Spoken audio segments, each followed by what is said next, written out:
Assalamualaikum warahmatullahi wabarakatuh. Bagaimana kabarnya hari ini?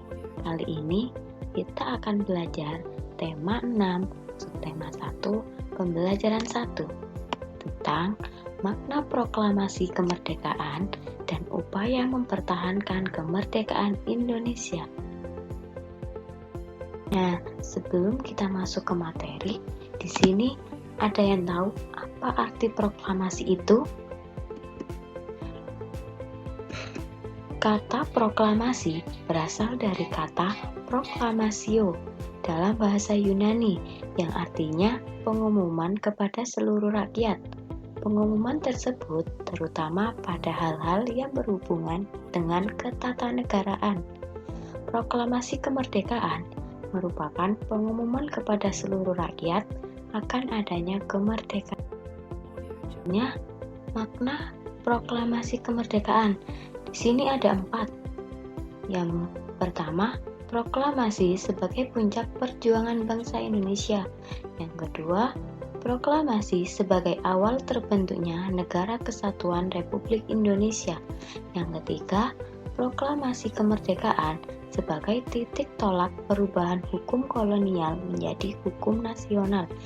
Dan yang keempat, proklamasi menjadi pintu gerbang menuju masyarakat yang adil dan makmur. Selanjutnya, contoh perilaku untuk mengisi kemerdekaan Indonesia ada 4 juga, yaitu belajar dengan rajin dan giat, menjaga kerukunan terhadap sesama, mengikuti upacara bendera dengan hikmat, dan mematuhi aturan lalu. Selanjutnya, tokoh-tokoh proklamasi kemerdekaan. Ada yang tahu siapa nama 8 tokoh ini? Yang pertama yaitu Insinyur Soekarno, berperan sebagai pembaca teks proklamasi. Yang kedua, Drs. Muhammad Hatta, berperan pendamping Insinyur Soekarno dalam pembacaan teks proklamasi. Yang ketiga, Ahmad Subarjo, yang pengusul agar Rumah Laksamana Maeda digunakan sebagai tempat berunding. Yang keempat, Soekarni, yang mengusulkan agar teks proklamasi ditandatangani oleh Insinyur Soekarno dan Drs. Muhammad Hatta sebagai perwakilan dari bangsa Indonesia. Yang kelima, yaitu Ibu Fatmawati, yang berperan menjahit bendera merah putih. Yang keenam, Sayuti Melik, yang berperan mengetik teks proklamasi. Yang ketujuh, Latif Hendraningrat, berperan dalam peristiwa proklamasi kemerdekaan dengan menaikkan bendera pusaka merah putih. Yang kedelapan, Laksamana Maeda, berperan dalam peristiwa proklamasi mengizinkan para pejuang menggunakan rumahnya sebagai tempat perumusan naskah proklamasi. Upaya mempertahankan kemerdekaan Indonesia itu cinta tanah air. Contoh perilaku melestarikan budaya bangsa Indonesia, menjaga kelestarian lingkungan, menggunakan produk dalam negeri. Yang kedua, membina persatuan dan kesatuan. Contoh perilakunya berteman dengan siapa saja, menolong sesama tanpa membedakan suku dan ras, mempelajari kesenian dari daerah lain. Yang ketiga, rela berkorban.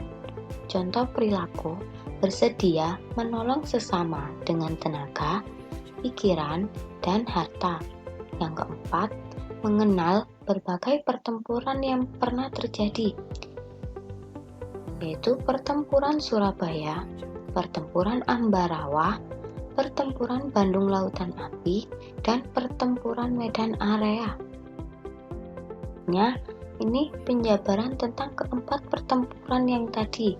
Yang pertama, pertempuran Surabaya terjadi pada tanggal 25 Oktober 1945. Sekutu di bawah komando Brigjen AWS Malabi tiba di Surabaya. Pada tanggal 25 Oktober 1945 terjadi pertempuran antara rakyat Surabaya melawan sekutu yang menewaskan Brigjen AWS Malabi. Selanjutnya, pertempuran Ambarawa. Peristiwa ini dimulai saat pasukan sekutu di bawah pimpinan Brigjen Battle mendarat di Semarang pada tanggal 20 Oktober 1945. Pasukan sekutu yang sedang menuju Magelang membuat kerusuhan. Hal ini membuat masyarakat Magelang memboikot dan menyerang sekutu. Pertempuran Bandung Lautan Api terjadi pada tanggal 13 Oktober 1945. Pasukan sekutu diboncengi Nica tiba di kota Bandung. Pasukan sekutu mulai menduduki kota Bandung dengan alasan melucuti dan menawan tentara Jepang. Pertempuran Medan Area. Pada tanggal 13 Oktober 1945 terjadi pertempuran yang dikenal dengan nama Medan Area. Nah, pada tanggal 9 Oktober 1945, tentara sekutu yang diboncengi Nica mendarat di Medan, dipimpin oleh D.E.D. Kelly. Sebelumnya, Nica telah mendaratkan pasukan di bawah pimpinan Westerling. Para pemuda Medan segera membentuk DKR.